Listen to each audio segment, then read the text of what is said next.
multi-dimensional methods of slaying at 64. See my future lyrics through tesseracts, leaving 60 floors. See my past present as one, a shifting course. Every word that hits the body makes the kidneys fall. Welcome back to a brand new episode of Growth Over Comfort. Today we have an amazing guest on board with us, and he goes by the name of Tom Evans. Joel's feeling the nerves a little bit today, Tom, because you're our first guest that we've had that we both admire very much. Really kind of you, thank you. Yeah. I don't bite, honestly. I can see it in his face right now. I wish you could see his face too. You can see the tension in the smile, I think. He's been really excited over this, and he's been you could tell he's been building it up for so long now. It's very important to him, as you can tell. Yeah, it is important to me. I played a short clip actually of yourself to a friend the other day, and the way she described it was like listening to the David Attenborough of the meditating world, and it's quite a good similarity, I believe. Oh, can I tell you a funny story about that then? Yeah. Yeah, so basically I turned 60 this year in March, and on Insight Timer you get some lovely reviews, and I was getting these reviews saying, oh, it sounds like my favourite uncle telling me like a story or something like that. And then for some reason, when I got to 60, the reviews started to change. Said, oh, it sounds like my grandfather. How does that make you feel, Tom? Oh, just old and wise and I don't know, but yeah, fun. And I keep doing. I do teach people a trick of how to rejuvenate, how to look younger year on year, which works. Oh yeah, and what would your best advice be towards that? Well, have a lot of fun, and but there's a technique you can do looking in the mirror where you can take lines out of you just by looking straight in your eyes, imagining you're seeing an older version of you in the mirror. Oh. And then and it kind of works. It's really weird. I've taught loads of people how to do it. So you're looking in the mirror, staring at yourself. Yeah, nice. Yeah, and it's funny that you say that about age, because I was reading a little bit about your blog, and you say that did you not start meditating until your mid-40s, and it was actually because somebody said that you looked haggard. And I'm sorry to paraphrase them, but that's I've written about that in many books. Yeah, I was really stressed out and haggard, and someone said, you need to meditate. And I said, don't be ridiculous. I haven't got time. Can't switch my mind off. But that was the transition, really, from whatever I was doing then to what I'm doing now. Yeah, it's really interesting. It'd be interesting to know a bit more about the build-up to that. So we know you started off with the BBC as a TV engineer, and we're just wondering if we could start there, maybe give us a bit more insight on how your journey began there. Yeah, well, I've always been interested in things that look like magic, and to me, TV was magic. How do you get a signal from one side of the world to the other? So I went to Birmingham University, studied electronics there.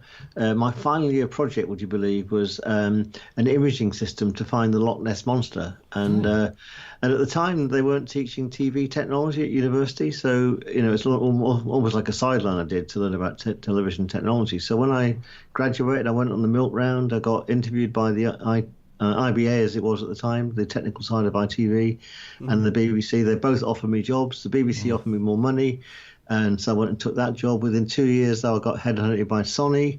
Within 2 years, I got headhunted by a company in London. Within 2 years after that, I formed my own business, and by the time I was 30, I'd a business shipping widgets to solve broadcast problems all around the world. So I became I was like a serial entrepreneur, if you like, and wow. People approached me if they had a technical problem of how do you solve this, and I'd come up with the way of doing it. Then my company got purchased by another company in the early 90s. I became technical director of the new company. And I said, we've got to get into this thing called the internet. And they said, oh, don't be stupid. You'll never do audio and video over the internet. It's far too slow.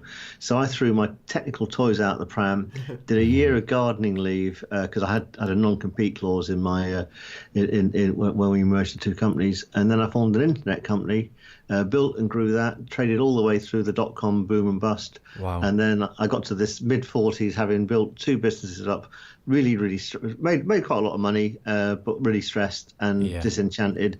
And I said in one of my books, I didn't exactly have a midlife crisis, but it's like a midlife hiccup. And I just sensed that there was something else to do than that. So what happened after I started meditating, kind of weird things started happening. So I went and studied metaphysics and esoterics, so I could try and get my engineering mind around it. And then what happened after that is I started writing books about it. People approached me saying, "Can you help me write a book?" So I became an author's mentor. Yeah. Thought that was my career for the rest of my life. But then I put meditations with my books as accessories. So I thought I was like an author that had meditations on the side. And then Insight Timer discovered me 3 years ago. Yeah. I think I've just hit 1.3 million listens now on Insight Timer. Wow. I know, That's amazing. and so by accident, I've become this meditation guide, and I'm getting bookings to go into businesses and sort them out. But because I'm an engineer, all my meditations do something. It's not like I just say I've got chill out meditations, but they all solve a problem or augment our consciousness, so we can we can do what looks like magic, basically. Yeah, there's a very logical approach to the way that you word your guided meditations, if you ask me, and the way that you lay them all out and you plan them all out. And I actually have one of your guided meditations wrote out, and I've stuck it on my wall. And it's the Just Imagine one, and one of the first line within it is just imagine every day being the best day of your life. And to me, it's so important. We have the choice. It's our responsibility to make every day the best day of our life, and I mean, it'd be really, really hard to do so, to make every day the best day of your life. But you really could, if you really put your mind to it. You can make every day the best day of your life. And the way that you sort of talk and about your guided meditations, the way you go about speaking and talking us through it. It makes you visualize things, it makes you see things, it makes you calm, and it makes you feel really good about the rest of your day. Now, could you just remind the name of the band? Is it Rizzle Kicks? No, have I got that? Rizzle Kicks, yeah. I see. I'd love a Rizzle Kicks version of one of my meditations. That'd be so fantastic. Nah, I'm a little bit behind. Shakk's the music man. Yeah, that would be good. That would be very interesting, to say the least.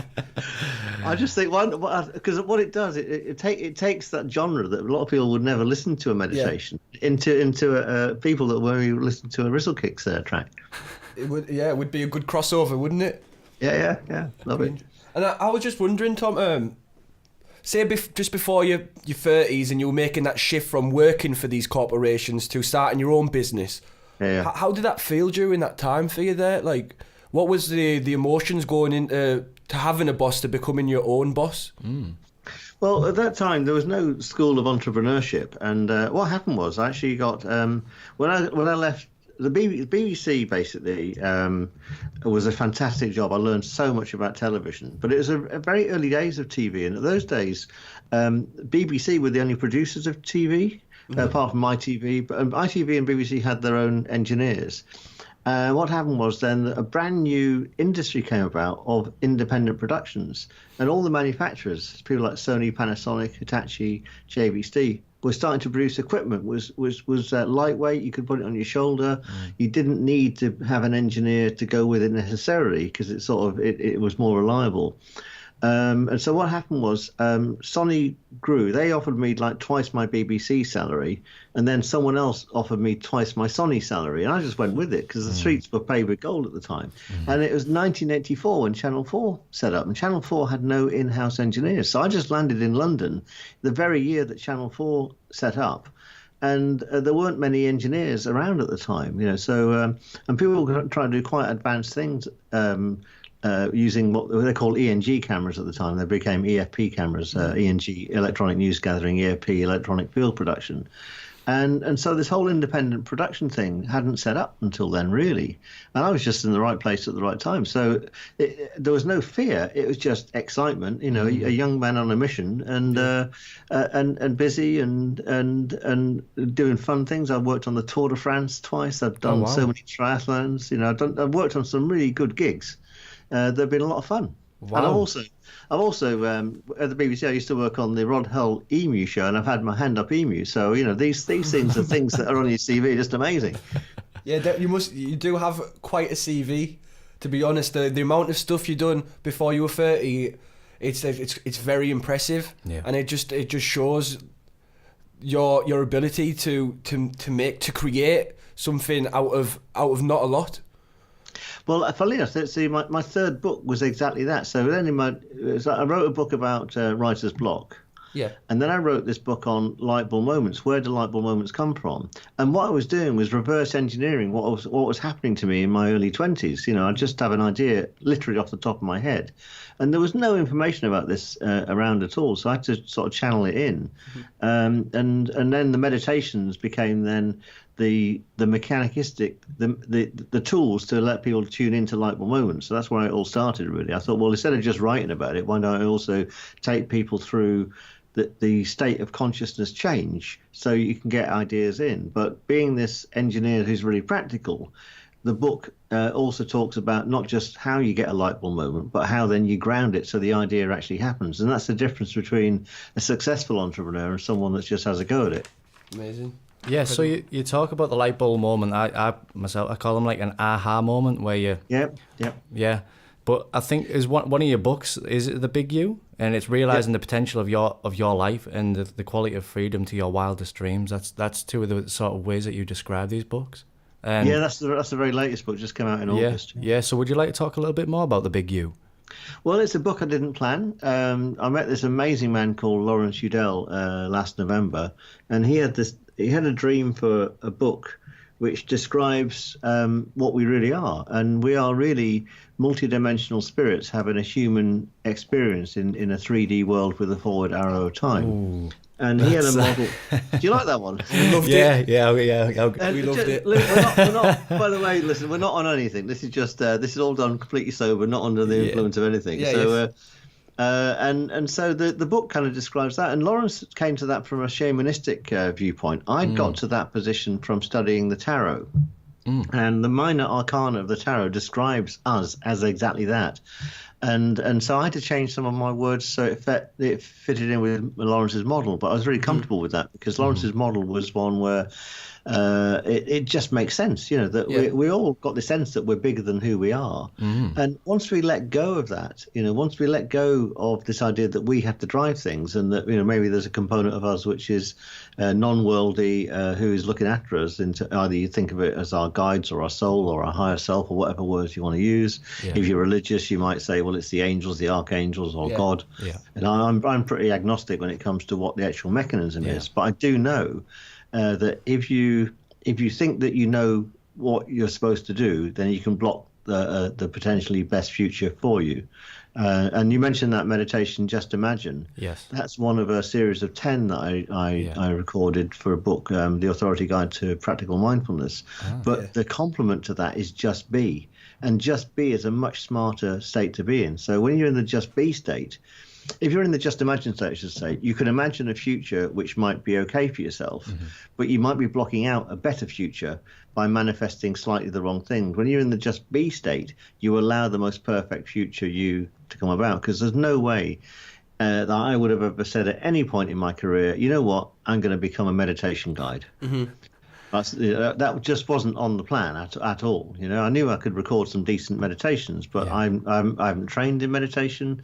I've trained in a bit of hypnotherapy, and I know how to induce the trance state. And obviously, as an engineer, I know how to put a bit of audio down in Audacity, and then I've got a nice microphone, as you can probably hear, and so I can record nice quality meditations. But there's no. Being a meditation guide isn't something that you can necessarily get a qualification for. You can get qualifications in mindfulness and that sort of stuff, but actually being able to guide people into altered states of consciousness, there's not necessarily a school that does that on the planet. Maybe I should open one.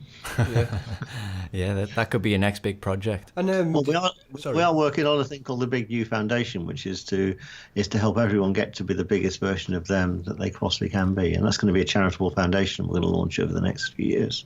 Yeah, that sounds pretty impressive. I think everybody has a lot of potential within themselves, but not everybody can always see it, because we get taught what we are meant to do is you go through school, you go to college, you go to university, you get your job, you get married, you have kids, and so on and so on. That is a social norm.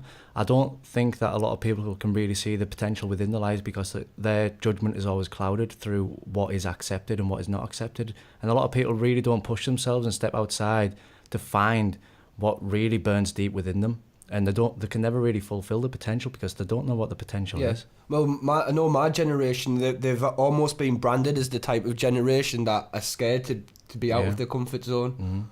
Yeah. The millennials is me and you were both millennials, and a lot of things are being handed to us as children, and we've always been taught that we're doing well even when we aren't doing well. So me as a parent, I try and reiterate the fact that when she isn't doing well, I'm not harsh now, I wouldn't punish her or nothing like that, but I tell her, like, I don't feel like you were doing the best of your ability right now, and I think you can go away, and when you come back you can do better. So I don't feel like you should always give praise when praise isn't necessary, but you should be very sort of you should praise them a lot when they do something well. Oh, for sure, yeah. And I must admit that I only took this role on because of the feedback I got from the lovely people at Insight Timer. You know, it took 1 million downloads for me to believe in my own capability in this area. It was a big must have been a big transition. And also, I know on your most recent book, it was your first kind of joint venture. And I was just wondering, it's quite in-depth, and the subjects that you touch are very in-depth. So the chemistry you have with Lawrence, it must be pretty good to have that trust in each other to be able to write this type of material. Yeah, well, we only met last November, and then 9 months later, literally, the book was born. But it's the first book also I've done in hardback, paperback, ebook, and audiobook at the same time. And of course, it comes with 4 meditations as well. So we don't just write about the state of consciousness. We also let people experience it. Yeah. So you talk about the state of consciousness. What do you believe that state of consciousness is when you slip into a deep meditation, in a deeply meditated state? Like, what is?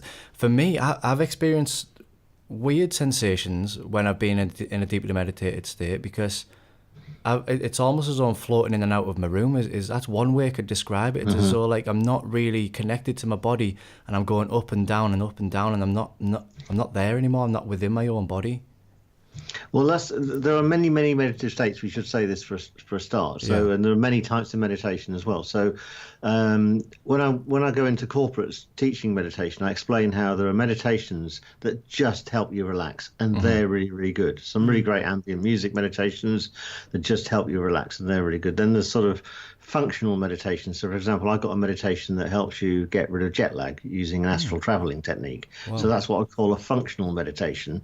And then you go into meditations where you're changing consciousness. They're slightly more advanced, but they're not kind of scary. And what we've done in the book is we've described the 4 levels of consciousness as being the material world. This is the hard 3D world that we're in. Yeah. That underpins a state of consciousness called duality. And duality is the sort of realm of quantum physics, you know, where an electron could appear or not appear and that kind of thing. But this works in the micro and the macro. But above that is a state called superconsciousness. That's where all our consciousnesses are connected. And above that is a state of oneness. So the one that you describe is that state of oneness where you just completely float off. And there's a posh word for it called transpersonal. I don't like some of these. So your consciousness goes transpersonal. It leaves your body and stuff like that. And so all these states are kind of good. And you know, some people might do them just. Imagine if you were tripping out on a drug like ayahuasca or something like that, then you can get into these states. But that's got certain dangers associated with it. Whereas just doing it through listening to meditation in the comfort of your own home, you can get into these states. But I would say, if you're going to do that, what's the point of doing it? And one of the great points of doing it is that when you're in that state, you're connected with all consciousnesses. So as an engineer, let's say you've got an engineering problem or whatever, you can get into that state and you can get the answer. As a writer, I get into that state to get the chapters of my own book sent from the future version of me, who's also plugged into the super consciousness, who knows the words I haven't written yet, and get them sent back to the future to now. That's fascinating. Yeah, if you're working with a client who's got an issue, you can also go back in time, and you can also go back to the time where a certain issue arose, solve it in the past, and instantly you get a result in the present. And when you jump out of the material world, time as we know it changes. So a lot of my work has been about changing the speed of our thoughts and the nature of our thoughts, so you get more done with less time. And I've got this lovely course now on Insight Timer called The Art of Timefulness, which is just that's a lot of fun. It was great. I've been doing it myself. I'm on day 8 right now. It's brilliant. Timefulness is actually, isn't that a phrase that you've coined yourself? Tom? I have, yeah, and also there's a great website called the Urban Dictionary. You ever come across that? Yeah, we have. So check out Winefulness. That's another one of mine. Winefulness. Mindfulness, yeah. I'm working on a book called The Art of Mindfulness, which is a spoof book. And what else? And also, I typed in once. What we like for slightly swearing on this. Feel free. It's yeah. Okay. So I was typing a message to somebody, and I typed in a K instead of an L, and I actually typed in mindfuckness instead of mindfulness. and normally what happens when you submit a word to Urban Dictionary, you get an answer back within 24 to 48 hours saying it's been approved or not approved. Wow. So I put mindfuckness onto Urban Dictionary. I got an answer back within half an hour. So we've approved that straight away. That's brilliant. So I've got a whole load. Anytime I've got I love pseudo words because any new word extends our consciousness, doesn't it? And absolutely. in fact, I've got a lovely mantra I wrote a book called Mindful, Timeful, Kindful, and as a mantra, it's like if you learn mindfulness, the principles of mindfulness, one of the byproducts of that is you end up with more time, so you become timeful. And if you've got more time on your hands, you've got more time to be kind to yourself, to be kind to others. Yeah. And then as a result, the world, the universe, your God, whatever you call it, is kind back to you. So it's almost like a mantra and a way to be. Yeah, absolutely. You talk a lot about consciousness. What's your thoughts on a universal consciousness and tapping into that? Well, would that be the material consciousness you were speaking of, or would it be the third stage of consciousness you were speaking of? Yeah, third stage, super consciousness. Super consciousness. But what are your thoughts on it? Like you as a person, like what are your actual opinion? What's your opinion on it? On a universal consciousness being out there? Well, it makes intuitive sense to me. So remember, all these things are a model, right? Yeah. So and a model a model is just a way of us trying to get our head around these things, right? So so the first thing that occurred to me when we say, what are my thoughts on superconsciousness? The answer being my thoughts and your thoughts and the thoughts of everyone, past, present, and future, and every being and every planet and every star and every moon. All the thoughts of those things. Remember, stars and planets are conscious too, but at a slightly different level from us. Yeah. From us, we just got self-aware consciousness, which is a particular brand of consciousness, if you like, or a flavor of consciousness. Is that those thoughts are super consciousness, and super consciousness is now aware of itself by the fact that we're self-aware. So that's my thoughts on it from a semantic philosophical perspective. And my thoughts, does it exist or well, you can't really measure it, but imagine if you imagine that it exists. So just imagine that superconsciousness exists. Yeah. Just imagine what you might be able to do as a result of it. Then just imagine if I could launch 2 £1 million businesses as a result of tapping into the superconsciousness and having great ideas. So that's bringing the concept of it into the material world. So when I go into businesses, I work a lot with creative agencies and stuff like that. So, well, your next idea is just one light bulb moment or one aha moment or one eureka moment away. And the way to have it is not sort of sit at your desk working really hard. It's actually go for a walk, use breathing techniques, do a bit of yoga, this sort of stuff. So if you know that it's a possibility, so long as knowing it's a possibility generates a real world outcome, that's good enough in my book. Absolutely amazing, and I can imagine some people that are listening right now, their minds have just I think blown a little bit. My head's just exploded a little bit there, Tom. Yeah, but the point of the meditation I do it very safely and in a very contained way, so you don't end up with a mindfuckness state. Yeah, the mindfuckness, exactly. No, it's absolutely amazing, and I understand the fact that we're even thinking like this just shows how far we've come as a civilization. Yeah, but the ancients, this stuff has been known for tens of thousands of years. Yeah, and it must have got lost somewhere along the way. It did, mainly, and I don't want to make too big a point of all this, but mainly to do with the large world religions. They've suppressed a lot of this stuff. But I used to be quite angry about that, but I've now realised, in my later years, that it's actually kept us safe in a way. So, in the wrong hands, some of this knowledge could be used for nefarious purposes. So it's really good that certain rogue presidents don't know about this stuff. Yeah, hopefully maybe in a future podcast we can go a bit deeper in these type of subjects as well. Yeah, absolutely. Yeah. And I've studied esoteric wisdom for a good 15 years now, so I've got a lot of stuff I could share safely with you. And what I've done in my books is I've taken stuff which is esoteric. I've changed one letter in the word esoteric to as exoteric, and that means known and understood.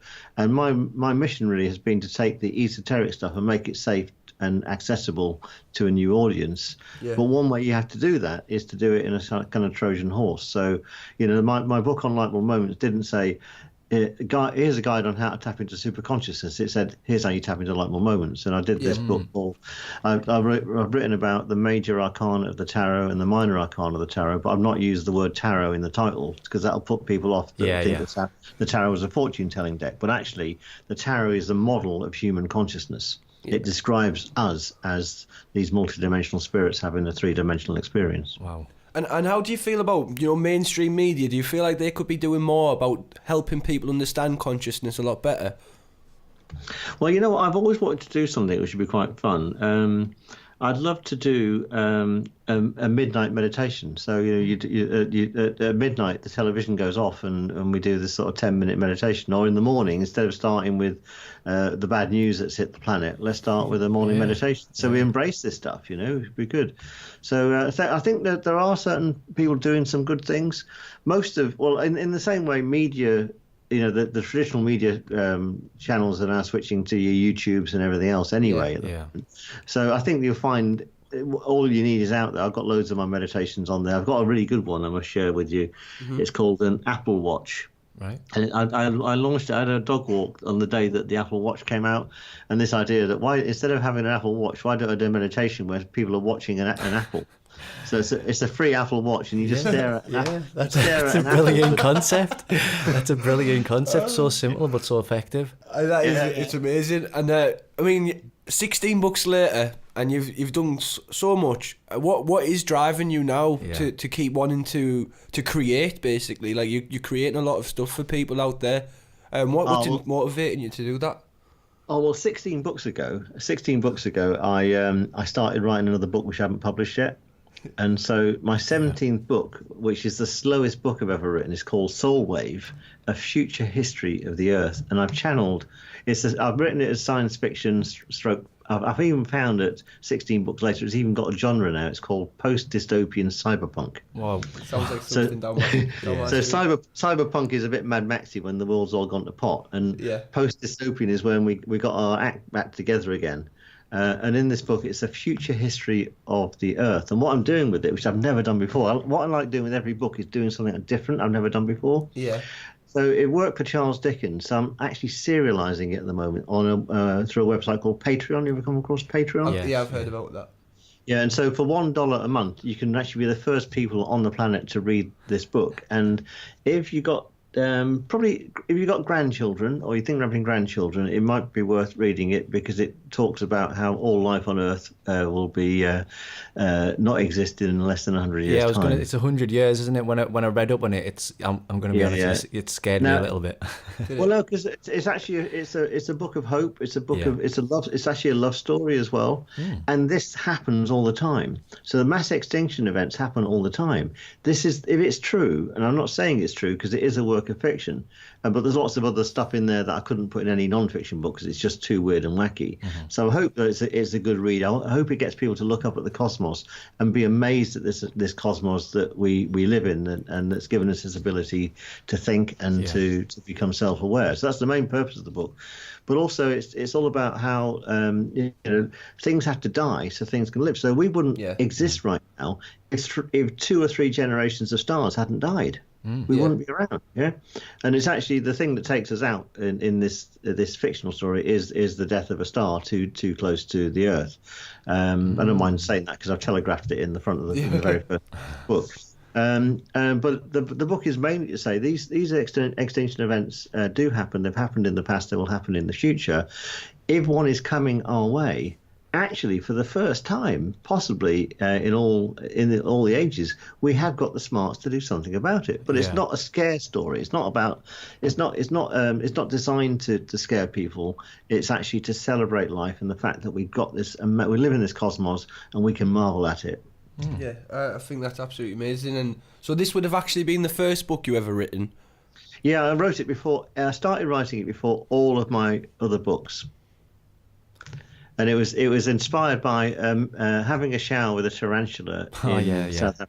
Yeah, there's a blog about it somewhere on my website about the slowest book I've written. We'll put that link in the subscription in the details. Exactly. Yeah, we can do. Yeah, of course. And when does this book get released in March? Am I right in saying so? Yeah, I was gonna publish it for my 60th birthday. I spent my 59th birthday at my best mate from school's funeral. I said, right, I've got to get this other book out now.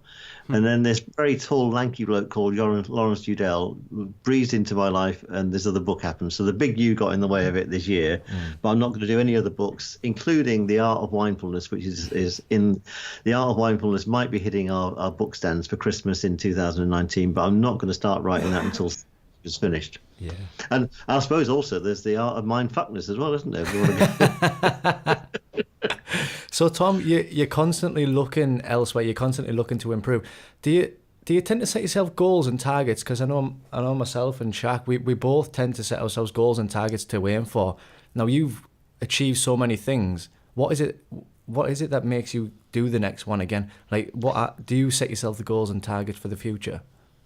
That's a really good question. So when I got into all this stuff in my mid-40s, I went and did a couple of courses on NLP, neuro-linguistic programming. Yeah.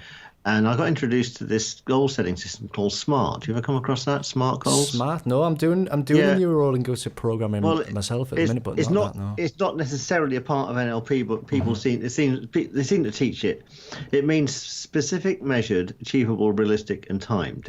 And I thought, this is really good. Before that, I'd never had any goals because I just sort of, I'd literally gone from one great opportunity to another great opportunity. So I started doing SMART goals, and then I noticed 50% of them weren't being realized. So I flipped into this system a couple of years after I heard about SMART goals to learning-based goals, where you set goals based on what you want to learn. Now, the problem with SMART goals is that maybe they're not that smart after all, because you can manifest something, because we're all capable of manifesting things, and we do this by tapping into the superconsciousness and then it trickling down into the material world.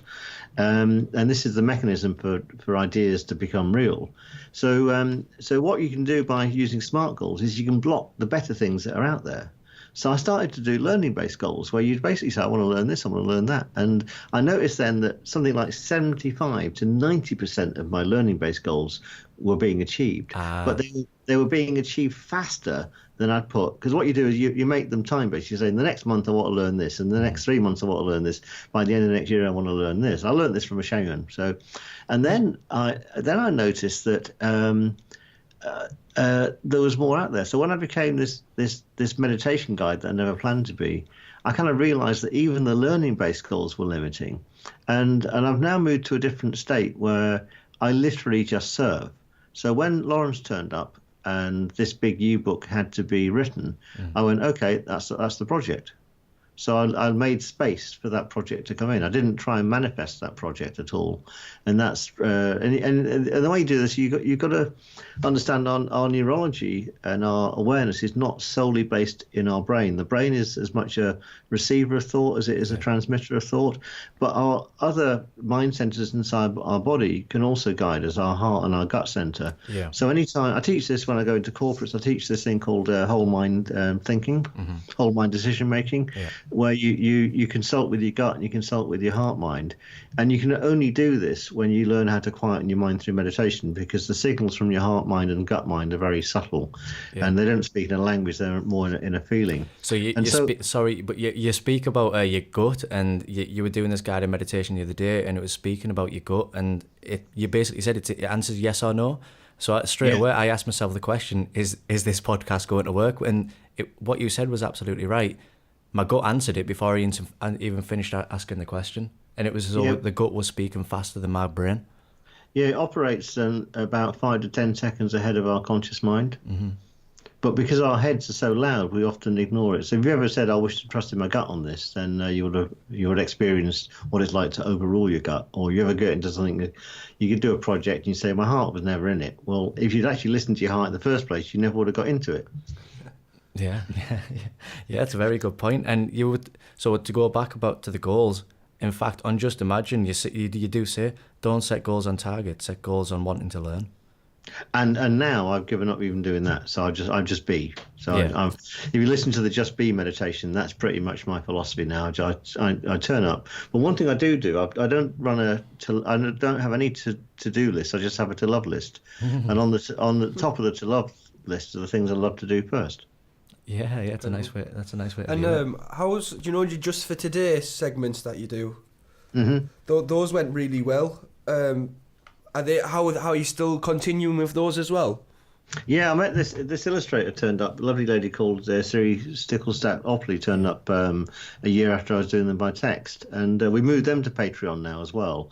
They're not doing. Haven't got as many patrons as we'd like. I'll be honest with you, but I'm just being observant about that. Maybe we're not supposed to be doing that. Maybe what we're supposed to be doing is just writing books slowly. Because the first, we took our favourites out of the first year, and we made a book of those. At the moment, where I do 20 to 23 of them every month. Siri illustrates them. We upload them to Patreon, and they leak out into the world. They're lovely aphorisms, and it's really a case of 1 and 1 equaling 3. But Siri's also illustrating the Soulwave book as well. So we're releasing 2 chapters every week in Soulwave, which is doing some great illustrations together. And it's the most amazingly sublime co-creation I've ever done, and I've never met her. We haven't met each other. Wow. Yeah. So she's in Norway and I'm in England. We never got together, but we just have great fun. And so it's not all about necessarily making money, but if we're really enjoying what we're doing, and it's a way of leaving a legacy, because these things are going to last for unless the soul wave is true, these going to be around for hundreds of years after it. So I do believe in leaving a legacy behind, and I've already read books in this life that I feel sure I wrote in previous life. So you might even be the recipients of your own wisdom, even, you know what I mean? Oh, that would be amazing. It would be like Back to the Future. Absolutely. Legacy is important, and I think the good thing is you're positively impacting many lives, and if you're going to leave a legacy, that's the best legacy you can leave behind, surely. It is. I mean, I think something like 3,000 people every day listen to one of my meditations on Insight Timer. They've only just brought in e-commerce on there, so it's 3 years worth of, 1 million or so meditations. And my message said, just imagine if you had a dollar for each of those. But it's not about that, because the karmic bank balance is huge, and you get repaid. You get repaid in other ways. Yeah. And how did I'm a musician myself. I'm a musician, and I sometimes I struggle dealing with positive feedback. I just don't know how to respond to it. I just wonder if you have any advice for me in regards to that. Well, could you give me an example of something? I just struggle to respond to positive feedback. Is it just a thank you give them? I really struggle with that side of it. And as someone that you must get a lot of positive feedback daily, how does it make you feel, and how do you respond to that without coming across egotistical, I suppose? Well, I think the really important thing to do is, I'll give you an example. Someone said to me today, I really appreciate your meditation.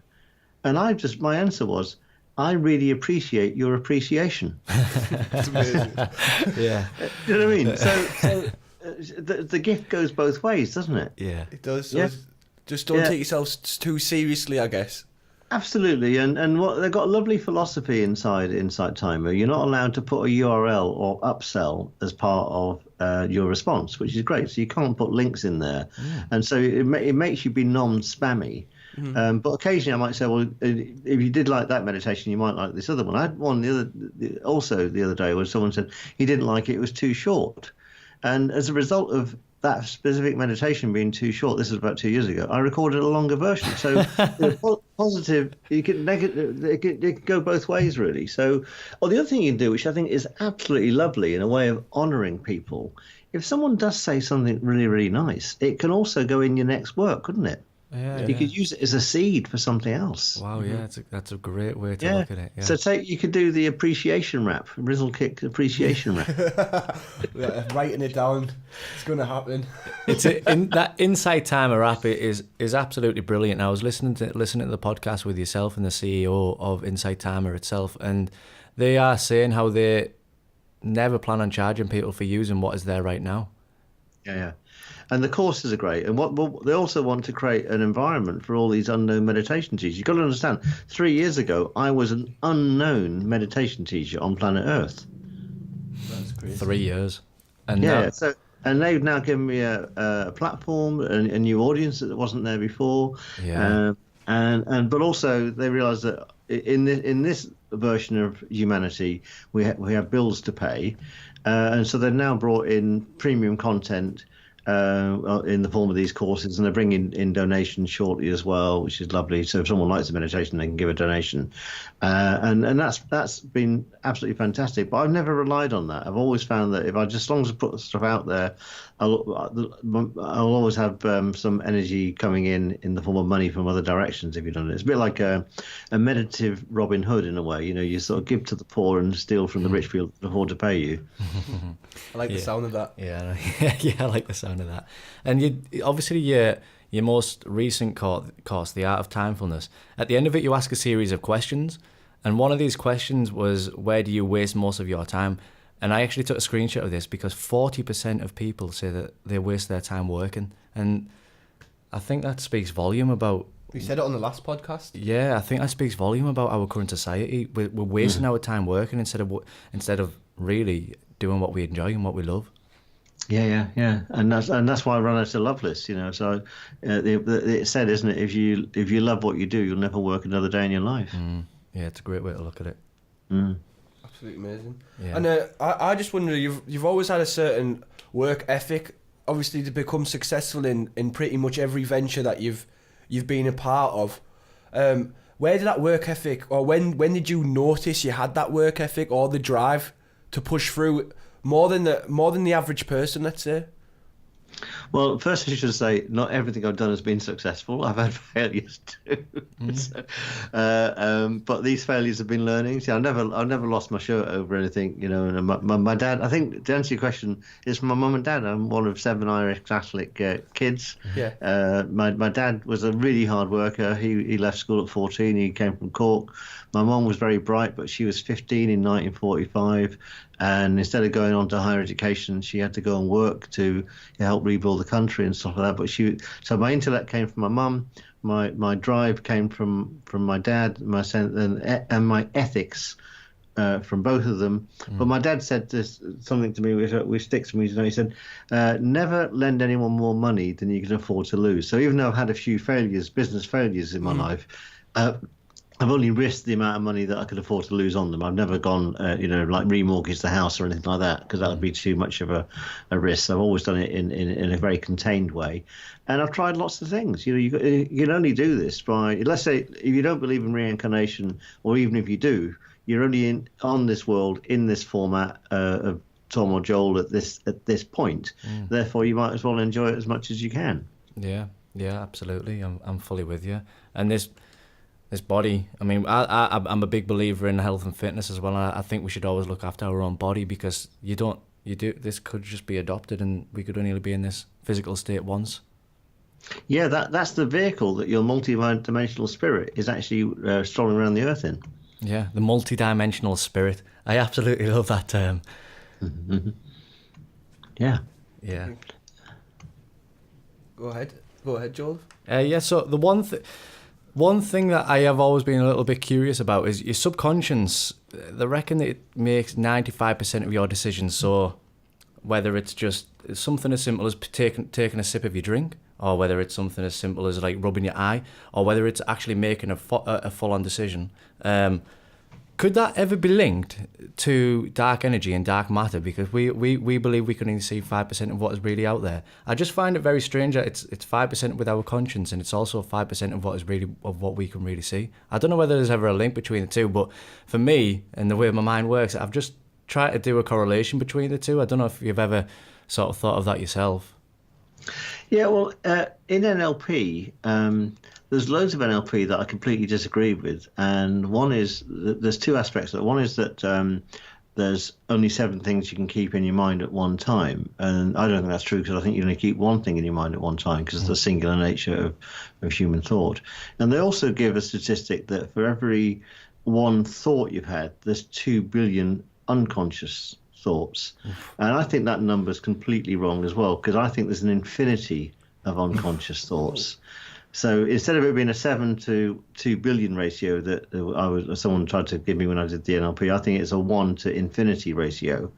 But to answer your question about dark energy and dark matter, it's only dark because it can't be seen. Yeah. And if you read any book on esoteric tarot, or if you read The Big U, or you read my book Planes of Being, you'll see that it's been known for ages, even though the ancient sages and mystics didn't have necessarily the mathematics or the telescopes to look back to the Big Bang and this sort of stuff. They knew intuitively that most of the unseen far outweighs the seen, and that if you were to adopt the model that we describe in the Big U, and if that merges with the current if that merges with current thinking, you'll find all the dark matter and the dark energy has been under our nose all this time, and it's just the collective consciousness, it's just the super consciousness that actually underpins the whole of our material world. Yeah, and a lot, just to take this a bit further as well, is that the absolute energy of the universe, the gravitation that kicks everything together, is love. So the universe is built on love. The Earth revolves around the sun because they love each other. The moon goes around the earth because it loves it. The right sort of people are attracted to each other and gravitate to each other. Our language always gives this away. And so we live in a universe that's underpinned by love. And I don't mean that in a sort of hippie kind of let's ban the bomb kind of way. This is all about just this force of love that keeps everything stuck together, and that 96% or whatever that's unseen is it could be described using these models of super consciousness and oneness. Wow, that's a very interesting way to look at it. And love, and again, it's so important. The most important aspect of our lives, I believe, are relational. Whether it's your family, whether it's your friends, but that again, it all comes back to love. So yeah, love to me, it's so important. Absolutely. Yeah, and yeah, I think at that, I'm pretty happy. I think you've blew my mind a little bit here, Tom. I'm not gonna lie. Sorry for the mind fuck.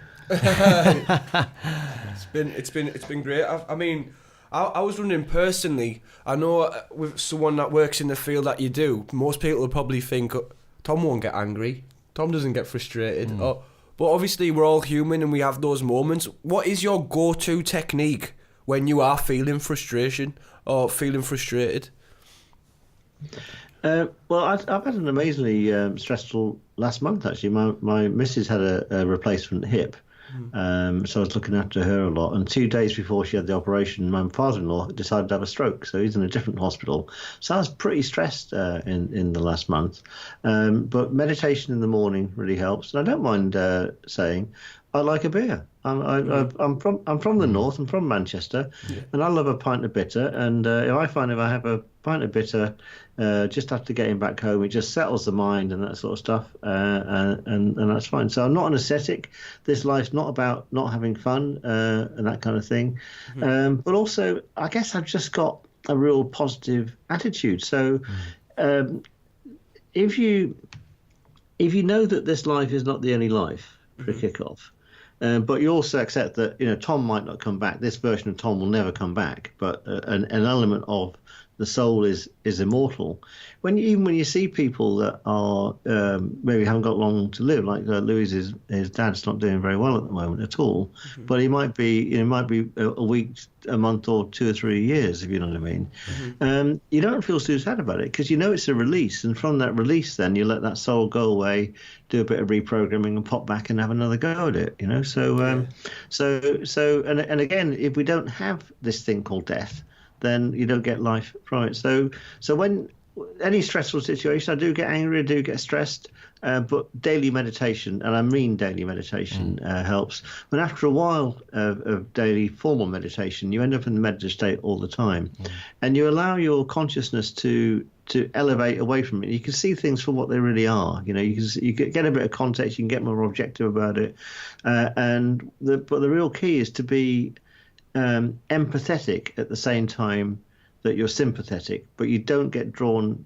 down by other people's energy, let's say, because you realise that one of the things that's really key is people kind of need you to be positive, and then that energy from you buoys everyone else up, if you know what I mean. So, yeah. Does that answer the question? That was a bit weak and floppy and maybe not. No, that was a brilliant answer. Empathy should be taught in schools, in my eyes. How to be empathetic towards the world. Unsympathetic. Yeah, unsympathetic. Yeah. At the same time, Yeah. The education system, it is pretty bad, isn't it? We can go into depth about how corrupt that can be as well. But if there was some sort of education, like reformed education, basically, and stuff like meditation was added into curriculum, imagine how amazing that would be for the future generations. Yeah, and I'd love to go into schools. I'd love to teach teachers, actually. So, all these techniques can help with memory retention. They can help with creativity, and they're all teachable. I've done a few classes with school children. Mm-hmm. I find that actually the younger the child, the better, more accepting they are, funnily enough. And then with slightly older children, you've got to sort of make mindfulness fun. So I've done exercises like teaching people how to levitate by taking one foot off the floor, and then you put that foot down, and then take the other foot off the floor, and now do both at the same time. And there's lots of giggles that come from all of that kind of thing. But it's a way of engaging, if you like. Yeah.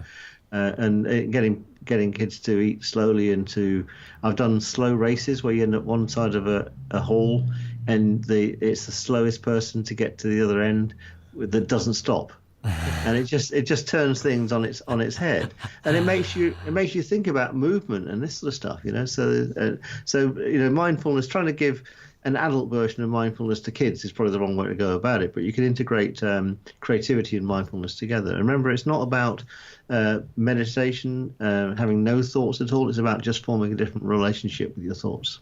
Yeah, that's a good way to look at it. And there's what I always read up on. Is it grey matter? Do you increase grey? Is it grey matter within yourself when you're in a meditative state? Yeah, but I think my view is that these are all symptoms. You can't analyze this stuff with an MRI scanner. MRI scanners only see the brain 5 seconds after something's happened anyway, and not all consciousness is in the brain. Yeah. So the brain's almost like is a byproduct of whatever you're doing, not the thing that does it. Wow, yeah. And they talk a lot about the amygdala and the pineal gland increasing in size with meditation. I'm sure this all happens, but most of the action actually is around the heart center. Funnily enough, there's more energy coming out of the heart center in the meditative state than the brain, and you can do lots of wonderful things with the heart center. In fact, I was even teaching a class today on how to activate the heart center as a healing center, so as a force of healing. Wow. Yeah. That's a nice way to look at it. That'll be the future, teaching our kids these types of things. I would love that. Part of the curriculum. I would love that to be a part of the curriculum. I'd love to open a real Hogwarts where these sort of things are taught. That would be absolutely amazing, because I know as a teenager I dealt with my emotions all in the wrong way, and I know also as a teenager it's hard to be given advice and actually take that advice, because you feel like you know better. Yeah, you don't. There's that part of it, isn't there? But if this was built into the curriculum from a young age, as you say, the younger you are, the more likely you are to accept. Yeah, and the Insight Timer actually has a kids section, and you can actually teach. It does. It does. I've done it with my daughter as well, and yeah, it's very interesting. It's interesting to see their way of reacting when they're in a meditative state, because she's very hyperactive. She's very active, and it's similar to myself. That's why I really wanted to get into meditation as well, is because I'm very active. I'm always on the go, and she's very similar. So to try and sit her down and just be like, right, for 5 minutes, I want you to listen to this and just go along with it. And I just kept on saying, just stay still and just keep breathing, and it'll feel nice in the long run. And no, she does it now, and she really does enjoy it. It's nice to see. Isn't that lovely? But even an old person like me, if you start at 45, it still works if you start at that sort of age too. Yeah. But I love it when I hear kids meditating. I've also had some pregnant mothers that say that it really helps the fetus as well. Oh wow, yeah, I bet, yeah. That's an interesting. So start at -9 months. Yeah, that's a good way. That's a good thing to do as well, isn't it? Yeah, I'd imagine so. Could benefit absolutely everyone if there was Yeah, more and- education on it. Yeah. Yeah, mother's breastfeeding as well seems to have an effect on the child. Meditate while you breastfeed. Yeah, absolutely. And the breathing techniques. So I was watching a YouTube clip before actually of a couple of parents, and what they'd done is they taught their child breathing techniques, and every time that the child was sort of having a bit of a panic attack or a bit of a fit or a bit of a, as children do, all they'd done was literally pick up the child, held the child to the chest, and just started doing a few breathing techniques. And then this child just grew to be so calm, and every time they sort of came across a problem, they would just get the child to breathe, and then the problem would just disappear. Love it, and actually and slow breathing is also the way you control the speed of time, which is another great byproduct. Yeah, controlling the speed of time. So you talk a lot about controlling the speed of time by meditation. And what if you were to give somebody one piece of advice about controlling the speed of time by meditating? How would you go about doing it? Well, time is subjective. And so if you sit in a doctor's waiting room and there's nothing to read and the doctor's late, it seems to drag on. If you have a great weekend with loads of friends, that seems to go really, really quickly. But I'm sure everyone's experienced this when they've been in a car and you're late for something, and suddenly time changes and you get there with like a couple of seconds to spare, and there's a car parking space outside. And the way to control that is to breathe slowly. So the speed of our breath is absolutely linked to the speed of our thoughts and to our perception of the passage of time. So time's still got this linear arrow, but it is it's a dimension using some of the techniques that I teach where you can actually manipulate its speed of passage, and you can also influence the past as well as the future. You can interact with the future and the past. So just because something's past doesn't mean you can't influence it from the now. So this is kind of temporal alchemy. It's the fourth quarter of my book, Managing Time Mindfully, gives some of these secrets away. Wow. Well, Tom, this has been a very interesting talk. You've touched upon many subjects and many topics that, for me myself, it blew my mind a little bit. There's a lot, and we've only touched the surface. Literally, like this dip the toe in the pond. Yeah, thank you very much for giving us this opportunity. Yeah, thank you very much. And the thanks is all mine. I appreciate the appreciation. Staying true to your word, Tom. Absolutely. Thank you very much for this. We really appreciate it, and we hope everybody enjoys listening. So before we go, Tom, did we mention the new course you have on Insight Timer? I think we have, the art of mindfulness. Yeah, we did. That's it. Yeah, we touched just upon wanted to make sure, because that's what I'll be doing tonight as soon as I get in. Lovely stuff. And what's great about it, great feature, is every time someone asks a question, I answer the question in audio, and the course is augmented, which is just absolutely brilliant. So it's not just the course, which is static, but people's interaction with it augments the course. So it becomes bigger and bigger every single day, which I just love. Makes it more personal as well. Absolutely. Thank you very much again, Tom. So anybody listening, if you haven't got Insight Timer, I'd seriously recommend that downloading Insight Timer and going to Tom Evans' latest course, The Art of Timefulness. Yeah, and the app is always free, always free. So yeah, and thousands of meditations free as well. Thank you very much, Tom. Thank you very much. Take care. Take care. You too, Tom. Thank you. Thank you. Bye now. Bye bye. Bye bye.